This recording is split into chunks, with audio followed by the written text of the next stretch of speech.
আসসালামু আলাইকুম। ভিডিওর শুরুতে সবাইকে আমার আন্তরিক অভিনন্দন ও শুভেচ্ছা। আজকে এমন একটি ক্রাইসিস টাইমে আমি ভিডিও নিয়ে আসছি যে আমি একজন সচেতন নাগরিক হিসেবে এই ভিডিও করা আমার উচিত। কারণটা হচ্ছে আমাদের মহেশখালী উপজেলার শাপলাপুর ইউনিয়নের একজন মানব পাচারকারী, যার নাম হচ্ছে আমান, যার বাড়ি হচ্ছে শাপলাপুরের পশ্চিমপাড়া এলাকায়। আজকে তার ভাই জসিমের একটি আমি মানববন্ধন দেখলাম। তার সাথে কিছু এলাকাবাসীও জড়িত আছে। এলাকাবাসীও জসিমের সাথে মানববন্ধন করছে। আমি জানি না এই এলাকাবাসী কি আসলে অন্যায়ের পক্ষে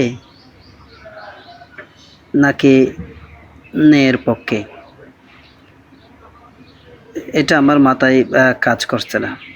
আমি জানি চিহ্নিত দালাল হচ্ছে জসিম, আর জসিমের ভাই হচ্ছে নেজাম, আর এদের মূল হোতা হচ্ছে যার আন্ডারে কাজ করে, যার মাধ্যমে কাজ করে, তার নাম হচ্ছে আমান। আমান হচ্ছে তাদেরই ভাই, যে বর্তমানে মালয়েশিয়াতে আছে এবং সেও শিপের মাধ্যমে কিন্তু মালয়েশিয়া গিয়েছিল। তারপর এদের এত সব লেনদেনের মূল হর্তাকর্তা হচ্ছে বিকাশ খালেক। হ্যাঁ, বিকাশ খালেক নামে একজন বিকাশের দোকানি, যার দোকান হচ্ছে শাপলাপুরে। এই বিকাশ খালেকের মাধ্যমেই লাখ লাখ টাকার লেনদেনগুলো হয়। এরকম অনেক কিছু ডকুমেন্টস আমাদের কাছে আছে, যে তার কাছে অলরেডি অনেক মানুষ জিম্মিও আছে। তারা মানুষদেরকে টোপে ফেলায়, যারা বিশেষ করে যে যুব সমাজ অর্থনৈতিকভাবে হতাশাগ্রস্ত, তারে হচ্ছে এই আমানুল্লাহর মেইন টার্গেট।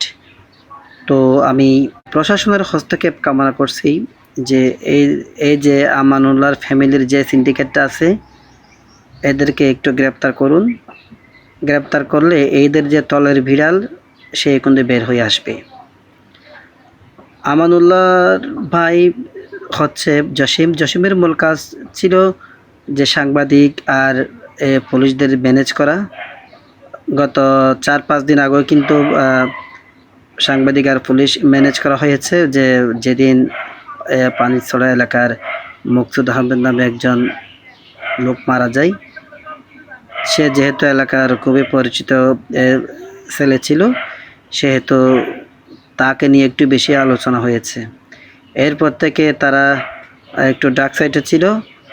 তো এখন কথা হচ্ছে তারা আজকে তাদের বিরুদ্ধে পত্রিকায় লেখালেখি হওয়ার পরে আজকে দেখলাম তারা মানববন্ধন করছে।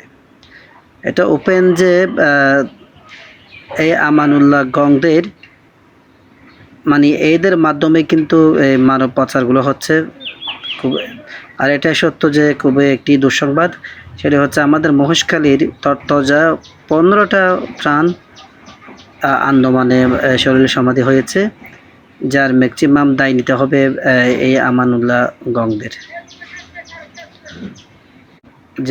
যাদের সন্তানেরা নিখোঁজ হয়েছে, তাদের পরিবারের প্রতি আমি সমবেদনা জানাচ্ছি, এবং সাথে এও বলছি আপনারা এই দালালদের বিরুদ্ধে রুখে দাঁড়ান, থানায় তাদের বিরুদ্ধে হত্যা মামলা দায়ের করুন। এদেরকে নির্মূল করতে পারলে, এই দালালকে নির্মূল করতে পারলে বেঁচে যাবে আমাদের মহেশখালীর হাজার হাজার তরুণ যুব সমাজ। সবাইকে আন্তরিক অভিনন্দন জানিয়ে আমার আজকে ভিডিও এখানে শেষ করলাম। শেষ করার আগে আমি আরেকটি কথা বলে দিয়ে যাচ্ছি, সেটা হচ্ছে আপনার এলাকার, আপনার পাশে, আপনার গ্রামে যেখানে দালালদের পাবেন, আপনার যদি তাদের প্রতিবাদ করার মতো সাহস না থাকে, তাহলে আমাদের মতো যারা বিভিন্ন সময় প্রতিবাদমূলক ভিডিও করি, আমাদের কাছে তথ্য প্রমাণ পাঠাবেন। আমরা বিশেষ করে আমি ইনশাল্লাহ সেই ভিডিও প্রকাশ করব। ধন্যবাদ।